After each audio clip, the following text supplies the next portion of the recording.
Only Jesus TV. Ní tó fi soríire ẹ̀yin olóṣèlú ayé ẹ lọ yẹra yín wò ẹ wá kẹ́kọ̀ọ́ lọ́dọ̀ Adeleke tíṣà lọ́jọ́ fún gbogbo yín gbogbo ẹ̀yin tẹ́ jẹ́ gómìnà ẹ̀yin sẹ́nitọ̀ ẹ̀yin rẹ́ẹ̀pù ẹ̀yin alága kanṣu gbogbo yín pátá tó fi dórí ààrẹ ẹ lọ lórú ẹ̀kọ́ tárákùnrin yìí lò àwọn tó bá ṣe dáadáa fún yín ẹ lọ dá ọrẹ wọn padà ẹni tó nu omijé kúrò lójú ẹ bọ́ọ̀ bá lè ṣẹ̀san omijé tó nù má gba ẹ̀jẹ̀ lójú ẹ kí wọn náà má bàa dẹni tí ó bá ẹ̀jẹ̀ lọ. Gọ́fìnà Adeleke lọ́sùn mo fọ́ fún yín pátápátá pẹ̀lú ní tẹ́sí. Gómìnà Adeleke lọ́sùn mo fọ́ fún yín. Bàbá Akéwùgbà Gold ẹ wò ẹ̀wọ̀n lè mú mọ́ra mọ́ o wọ́n sọ tinú wọn jáde lórí gómìnà Adeleke fún àwọn nǹkan tí wọ́n dá lára tí wọ́n dánwò ní kíni níbo kí ló ṣẹlẹ̀ bó ló ṣe jẹ́ kí ni wọ́n ṣe gan ẹ wo bàbá Akéwùgbà Gold wọ́n ti sọ̀rọ̀ sókè o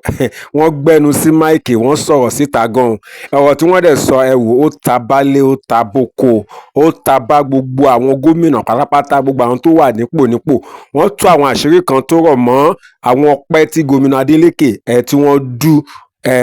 lẹ́yìn ìgbà tí wọ́n wọlé lẹ́nu bàbá Akéwùgbà Gold ẹ bá mi share fídíò yẹn jẹ́ kó lọ viral gan kádìjọ gbọ́ ohun tí bàbá Akéwùgbà Gold tí wọ́n sọ àwọn àṣírí tí wọ́n tú ẹ ṣé yóò dára fún wa ń padà bọ̀ ó yá lókè lọ́hùn. dúpẹ́ fọlọ́run rẹ̀ ọ̀rẹ́ wa dúpẹ́ fún ní sábàbí ọ̀rẹ́ wa bẹ́rù dúpẹ́ àná o yóò gbà mìíràn dúpẹ́ fọlọ́run rẹ̀ ọ̀rẹ́ wa dúpẹ́ fọlọ́run rẹ̀ ọ̀rẹ́ wa dúpẹ́ fún ní sábàbí ọ̀rẹ́ wa bẹ́rù dúpẹ́ àná o yóò gbà mìíràn dúpẹ́ fọlọ́run rẹ̀ ọ̀rẹ́ wa. Alwazir Akéwùgbà Gold ọmọ Akéwùgbà ẹrú mo tún dé. Mo rí nǹkan kan tó yà mí lẹ́nu lára gọ́fìnà Adeleke of Ọ̀ṣun State. Mo wo fídíò ìgbà tí gọ́fìnà Adeleke tí wọ́n lọ kí bàbá àgbà tí wọ́n lọ kí senior brother wọn ìyẹn bàbá wa Chief Deji. I was so stupefied. Mo kàn sáà ń wo fídíò yẹn bí ìgbà tí mi ò rírú ẹ̀ rí odidi gómìnà tó yẹ kó náà fíìlì Bọ́lá ti dé ó wá mọ oore ó wá dọ̀bálẹ̀ he lies on his belly níwájú ẹ̀gbọ́n ẹ̀ ó wá mú orí ó fi ti ẹsẹ̀ ẹ̀gbọ́n ẹ̀ ó di ẹ̀gbọ́n ẹ̀ lẹ́sẹ̀ mú ó wá fi dúpẹ́ oore wàláhí ìṣẹ̀lẹ̀ yẹn ó shock mí gan pé káì sí àwọn ẹni eré sì tún kù láàrin àwọn olóṣèlú báyìí tí a mọ oore báyìí ẹ̀kọ́ ńlá lélẹ́yìí jẹ́ fún gbogbo ọ̀ràn Yorùbá. Ṣé pé àwọn ọ̀ràn kan bẹ tó jẹ́ pé owó tí wọ́n ní kò gba ọmọlúwàbí kò nínú ọ̀ràn? Ṣé pé àwọn fámìlì kan sì tún pọ̀ nílẹ̀ Yorùbá tó jẹ́ pé despite the fact pé gbogbo wọn ni wọ́n fẹ́ lówó tán ìfẹ́ ìjọmọ ìyá ìfẹ́ bí ò kúrò láàrin wọn? Èyí tó wá jọ mí lójú òní ti dídúpẹ́ orí Ọlọ́run gọ́fìnà Adeleke ẹ̀rí lè hùkù mi gan wàláì mo fọ́ fún yíyányán mo fọ́ fẹ́ni tó mọ oore mo fọ́ fẹ́ lóore tó dá oore mọ̀ ẹnìkan ò ní dá oore mọ̀ àfọlóríire èèyàn láyé. Gbogbo ẹ̀yin gómìnà tó kù ẹ lọ́kọ́ sí ẹ dépò tán Ọlọ́run ló mọ iye gómìnà tó dépò tán tí ń wò hànà gbogbo ẹni ó gbẹ́ lómi ìdépò bí ẹ bá ti ń dépò tán báyìí àwọn tó gbé wọn dépò ni wọ́n kọ́kọ́ máa dọ̀tá wọn á sọ̀rọ̀ fẹ́ lómi díẹ̀ nínú ẹni ó gbé wọn dépò wọn á kọ̀yìn sí wọn wàá tọkọ líla wàá kìlà oore díẹ̀ ni ó ṣe padà yọkọ̀yìn ni yóò lè ta sí yẹn náà tó àwọn èèyàn mọ oore láyé Akéwùgbà Gold ọmọ Akéwùgbà ẹrú mo study aya Al-Qur'an tọ́lọ́m ti sọ fún wa ní Quran chapter 4 verse 147 a'udhu billahi minash shaitonir rajim bismillahir rahmanir rahim ma yaf'alu Allahu bi adhabikum in shakartum wa amantum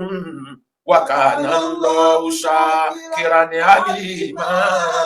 Ọlọ́ni ẹ wo expression tọ́lọ́m fi gbé àyà yẹn kalẹ̀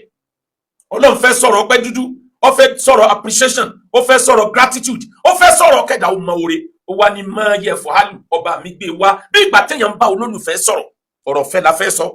ọ̀rọ̀ ẹni tó mọ oore tó dúpẹ́ oore ọba mi mú wá lọ́nà ìfẹ́ máa yẹ fọ́hálù lọ ubi adhabikum kí n fún ọ lọ́lá kí n gbà kí ni mo fẹ́ fi ṣe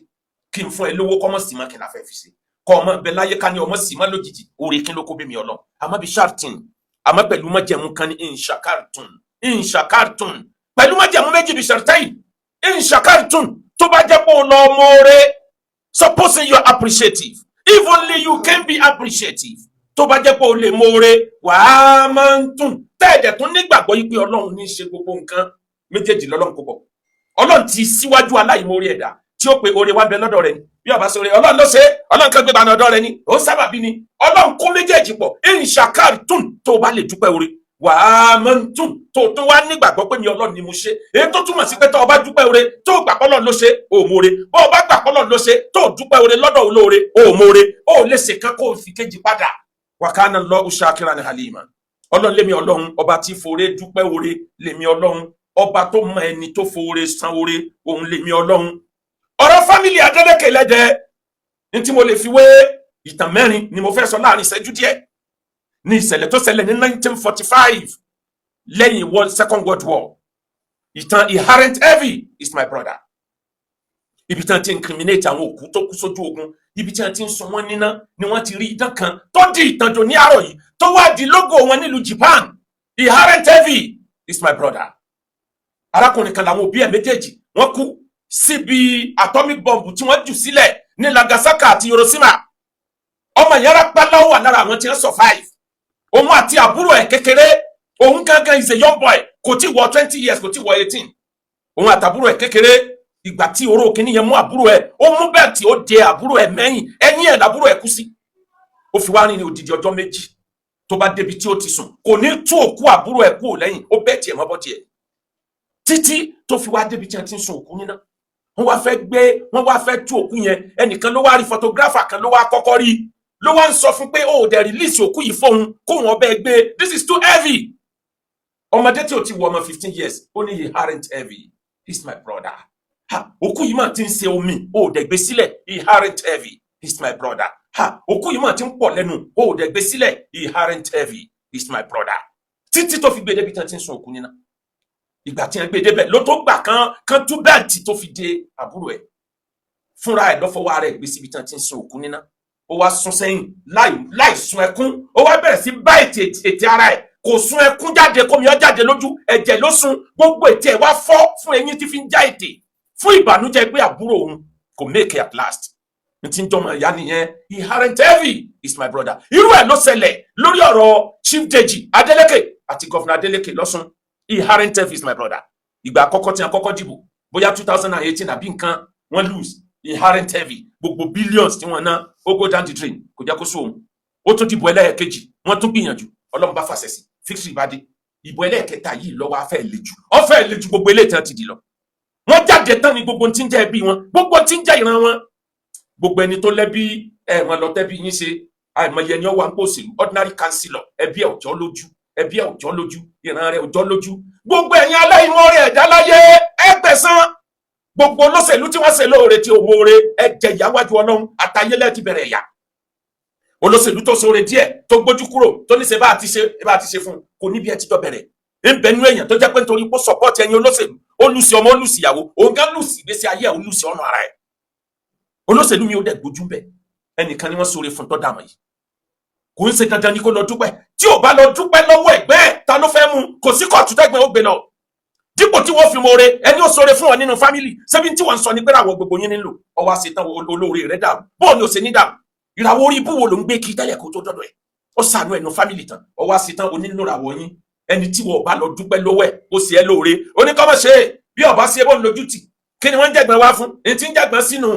fámìlì mi dẹ̀ ṣoore fábúrò ẹ̀ àbúrò oró òre tán oníkọ́mọ̀ kankan pa rẹ̀ agbára òun lọ́ka ó ní mímọ́ tòun ni òun lòun dá kíní yẹn ṣe gbogbo àwọn ọ̀rọ̀ burúkú tí máa bí ọlọ́run nù dúpẹ́ fọlọ́run rẹ̀ ọ̀rẹ́ wa dúpẹ́ fún ní sábàbí ọ̀rẹ́ wa lẹ́rù dúpẹ́ àná yóò gbà mìíràn dúpẹ́ fọlọ́run rẹ̀ ọ̀rẹ́. ẹ dẹ́kun ọba tó ní ká ṣe rere láàrin ẹbí láàrin ará ọlọ́run mọ nǹkan tí ń sọ gbogbo ẹni ẹbí bá ṣoore fún àfikẹ́ mọ́ọ́re ẹyẹ sọ̀rọ̀ burúkú tó lè báyé jẹ́ wọ́n ṣoore fẹ́ lómi wọ́n sọ déèyàn tán láyé ẹni ó ṣe lóore kú tán gbogbo òdílé rẹ̀ gbogbo tó fi sílẹ̀ gbogbo ẹ̀ lọ jẹ́ ń jẹkújẹ tán ọ̀ ń jẹ iná síkùn ó dẹ̀ lérò pé nǹkan gidi ló ṣe àìmọye ni wọ́n ṣe lóore tó jẹ́ pé àfoore sún ní ṣe òní majority ọmọ ádámọ̀ bọ́lọ̀ ń bá ní wòórí ṣe nínú ẹbí tètè máa rẹ́sì àwọn èèyàn gbogbo ẹni tí bá ń tẹ̀lé ìrànlọ́wọ́ tó bá lè ṣe yẹbùnà rìjàlá wàkà ìrùn yẹbùnà lè kóra sátánì báyìí náà lè kóra wà rìjà. àwọn kan bẹ̀ láyé ilé ni wọ́n ń kọ́ kiri bí ẹyẹ àwọn kan ra mọ́tò kiri bí ẹyẹ àwọn kan kọ́ ènìyàn àwọn kan build ènìyàn to greatness yẹbùnà rìjàlá wàgáìrún yẹbùnà lè kúrọ àwọn kan kọ́ ìlú odidi ìlú ni wọ́n ń dá tẹ̀ nígbà táwọn kan kọ́ odidi ènìyàn wọ́n ń gbé ènìyàn dìde wọ́n ń promote àwọn èèyàn to the greatness ó yàtọ̀ síra wọn kò jọra wọn ẹni ọkọ ìlú lè tú kájọ kan amẹni tó bá kọ́ èèyàn tó promote èèyàn to greatness títí ayé ó fi parẹ́ làwọn àrọmọdọ́mọ ènìyàn ọmọ rìvá sẹ́ni tó tẹ̀lé tó fi soríire ẹ̀yin olóṣèlú ayé ẹ lọ yẹra yín wò ẹ wá kẹ́kọ̀ọ́ lọ́dọ̀ Adeleke tíjà ló jẹ́ fún gbogbo yín gbogbo ẹ̀yin tẹ́ jẹ́ gómìnà ẹ̀yin sẹ́nétọ̀ ẹ̀yin rẹ́ẹ̀pù ẹ̀yin alága kanṣu gbogbo yín pátá tó fi dórí ààrẹ ẹ lọ lórú ẹ̀kọ́ tárákùnrin yìí lò àwọn tó bá ṣe dáadáa fún yín ẹ lọ dá ọrẹ wọn padà ẹni tó nu omijé kúrò lójú ẹ bọ́ọ̀ bá lè ṣẹ̀san omijé tó nù má gba ẹ̀jẹ̀ lójú ẹ má gba ẹ̀jẹ̀ lójú ẹ kí wọn náà má bàa dẹni tí ó bá ẹ̀jẹ̀ lọ. gọ́fìnà Adeleke lọ́sùn mo fọ́ fún yín pátápátá pẹ̀lú ń tẹ́ ṣe ẹ mọ̀ọ́re ìran Lárúbáwá ni mo mọ̀ tí mo ń dúpẹ́ orí báyìí ọ̀nà méje ni traditional ways tí Lárúbáwá fi kíra wọn lílì tó jẹ́ pé tó bá bọ́ sọ́wọ́ àwọn míì nínú àwọn tó ń pera wọn ní àfáà mùsùlùmí wọn nínú ló ń tàn wọ́n wọ̀ eléyìí tó ga jù nínú ọ̀nà tí Lárúbáwá fi kíra wọn bàbá àtìyá wọn ní wọn sábà kíbẹ̀ ọmọ tó bá ti great láyé ní ìṣerú ẹ̀ fáwọn òbí ẹ̀ á lọ lẹ́wájú òbí ẹ̀ á wá mú ẹnu ẹ̀ á mú orí ẹ̀ á lọ fi kan ẹsẹ̀ bàbá ẹ̀ á wá kíìsì ẹsẹ̀ pé ẹsẹ̀ yìí ibi tó lọ́ọ̀jù lára òbí tó bí òun ibi ẹsẹ̀ ni ibi tó ga jù lára òun ibi orí ni á wá mú bí orí rẹ̀ á lọ fi kan ibi tó lọ́ọ̀jù níbi ẹsẹ̀ bàbá tàbí ìyá ẹ̀ á wá kíìsì ẹsẹ̀ bàbá ẹ̀ bẹ́ẹ̀ kú bá ń bẹ́ẹ̀ yọ ọmọ pọ́n láni ìran Lárúbáwá lónìí yẹn kí wá níyàtọ̀ tí wọ́n àṣẹ lè Adeleke náà ṣe abẹ́ rí nǹkan ni anabi wa Muhammad sallallahu alayhi wa sallam anabi ń ṣe khutba lọ́wọ́ njọ́ kan lára àwọn khutba àgbẹ̀yìn anabi ní mali ahadi indana min yadin illa wa qad kafanahu anabi ní kò sí ẹnìkan tó ṣoore fún wa illa wa qad kafanahu biha àfi kó jẹ́ pa àti san lẹ́san oore rẹ̀ padà bàbá tiẹ̀ san tó bó ṣe yẹ àti san ní díẹ̀ ma khalla Abubakar nìkan fayina lahu indana yadan yukafi Allahu biha yawm al-qiyamah ó nìkan ló jẹ́ pé kò sí ẹ̀san tá a lè san fún tó lè tó àfikọ́ lọ́wọ́ san lẹ́san lọ́jọ́ gbẹ̀ndẹ̀ alikiyama anabi rántí owó Abubakar ibi tó ràn lọ́wọ́ dénú ayé ọlá Abubakar ibi tó ràn lọ́wọ́ dénú ayé níjọ́ tí wọ́n lé kó lù tó rìnrìn àjò ìjìra tó sá kúrò lóru láàrin wọn pa wọn òye Abubakar ò filẹ̀ òun ló provide oúnjẹ fún òun ló arrange àwọn tí wọ́n fi mọ̀nà òun ló sanwó ojú ọ̀nà òun ló sanwó òrìn àjò òun ló sanwó oúnjẹ òun ló provide ràkúnmí tó mi bẹ́ẹ̀ tó ń jẹ bẹ́ẹ̀ òun ló provide security anabi ní Ọlọ́run nìkan ló lè san lẹ́san Abubakar kò sí ẹ̀san táwa ènìyàn lè san láyé tó lè tó ọ̀kan nìyẹn ẹjẹ́ tó mú kan wá George Washington tó jẹ́ àkọ́kọ́ president America tí wọ́n tara rẹ̀ gba independence nígbà tí wọ́n fẹ́ gba independence arákùnrin kan bẹ ọ̀gá sójà ní ọmọdé ní at the age of 19 ní tí ń jẹ́ ọ̀rẹ́ fún George Washington nítorí ìfẹ́ tó ní sílẹ̀ America ọmọ ilẹ̀ France lòun ọmọ ọba ni wọ́n ń pè ní Lafayette yẹn ní a fi sọ orúkọ báǹkì kan tí ń bẹ Nàìjíríà lẹ́ni tí wọ́n ń pè ní Advanced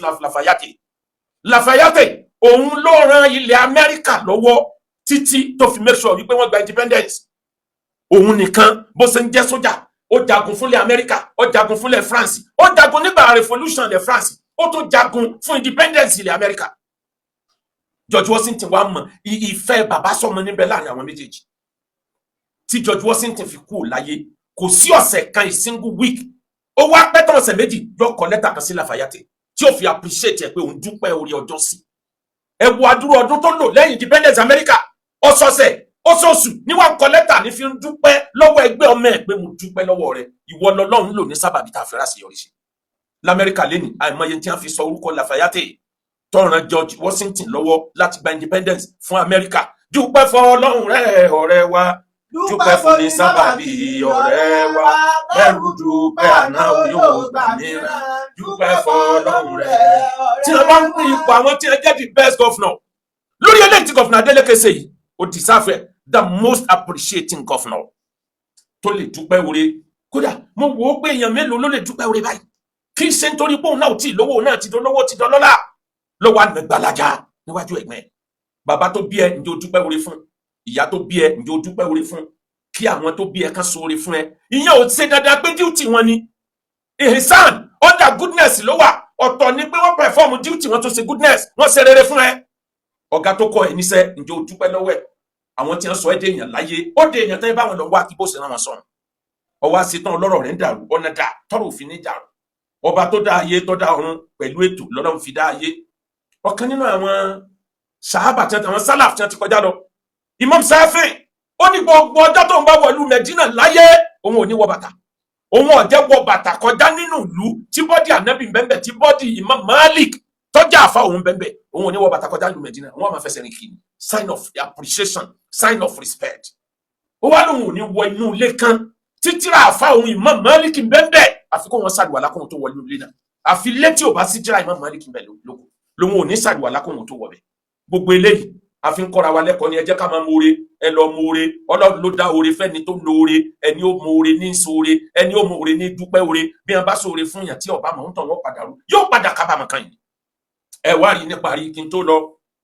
àbúrò wa Davido olórin àgbáyé ó ti di ayé Ọlọ́run ò ní dá ọ padà sẹ́yìn. àsìkò mẹ́ta kan bẹ́ẹ̀ ẹ̀dá gbọ́dọ̀ sọ tí ó fẹnu sọ tínú ẹ̀dá bá ń dùn jù ìwọ̀nba ló gbọ́dọ̀ sọ̀rọ̀ mọ́ tínú ẹ̀dá bá ń bàjẹ́ ìwọ̀nba ló gbọ́dọ̀ sọ̀rọ̀ mọ́ tẹ́ẹ̀dá bá ń bínú lọ́wọ́ kó try láti economize ọ̀rọ̀ ẹ̀ àwọn tí wọ́n rìkọ́ọ̀dù ọ̀rọ̀ ẹni ó ti lórúkọ láyé wọ́n pọ̀ ó pọ̀ ní ọ̀rọ̀ téèyàn sọ by mistakenly tí wọ́n á lò against ẹ̀ lọ́jọ́ ọ̀la. Ọlọ́run ṣoore fún Dìlé Adélékè interview tó grant tó gẹ́ stop giving interview anyhow. gbogbo tó ń sọ làwọn yẹn people are recording your voice má sọ ọ̀rọ̀ tí wọ́n á fi lò against ẹ̀ lọ́jọ́ ọ̀la. gbogbo ẹni tó ṣẹ̀ gbójú kúrò ńbẹ̀ ó ti ṣẹ́gun Ọlọ́run ti fún ẹ ní ṣẹ́gun kí ló tún kù. interview lọ́tún lọ́sì yìí Ọlọ́run ló mọ iye alágbára tí interview ọ̀rọ̀ ẹnu tó ti gbé ṣubú láyé ò ní ṣubú ó sì bẹ̀rẹ̀ gíga ní ìfàsílì sànàkà látẹ̀kù láfàtúbùtàlá ìnálíbàlà muakadùnbílẹ̀ máa ń tẹ̀kì Davido olórin àgbáyé ìfàsílì sànàkà sọ ahọ́n rẹ̀ dáadáa táyà rẹ̀ má jẹ́ kí anything má jẹ́ kọ́rọ̀ kan máa jáde bẹ́ẹ̀ ni àwọn ìfàsílì sànàkà mọ nǹkan tó fẹnu sọ Ọlọ́run ò ní dá ẹ wò ọmọ aráyé ò ní sọ ẹ mú ìnálíbàlà muakadùnbílẹ̀ máa ń tẹ̀kì àdánwò tí ti alágbára ṣubú orí ahọ́n wọn lọ́wọ́ o ní ṣubú ẹ̀mí o ní ṣubú ara o ṣẹ̀ṣẹ̀ bẹ̀rẹ̀ gíga ni wàá gà kọjá bí gbogbo èèyàn rò ọ̀gá adé láyé àwọn òbí rẹ ò ní máa sáré rẹ wọn á dẹ̀ jẹ wọn ọmọ pẹ́pẹ́. àmín ní orúkọ Jésù ẹ máa ṣeun bàbá Akéwùgbà Gold bàbá Akéwùgbà Gold wọ́n yàtọ̀ nínú àwọn àfà gbogbo apáta la gbọ́ ohun tí wọ́n sọ nípa ìdílé Adélékè kò sí ẹ̀tàn kò sí èké kò sí ìkà nínú gbogbo ohun tí wọ́n sọ pátápátá. ẹ jọ̀ọ́ ẹ bá wa láìkì fídíò yìí kẹ́yìn náà kẹ́ sọ méjì tàbí mẹ́ta bákan náà ẹ bá wa ṣíà ẹ ṣe láìpẹ́ á tún padà wá ní àlàáfíà.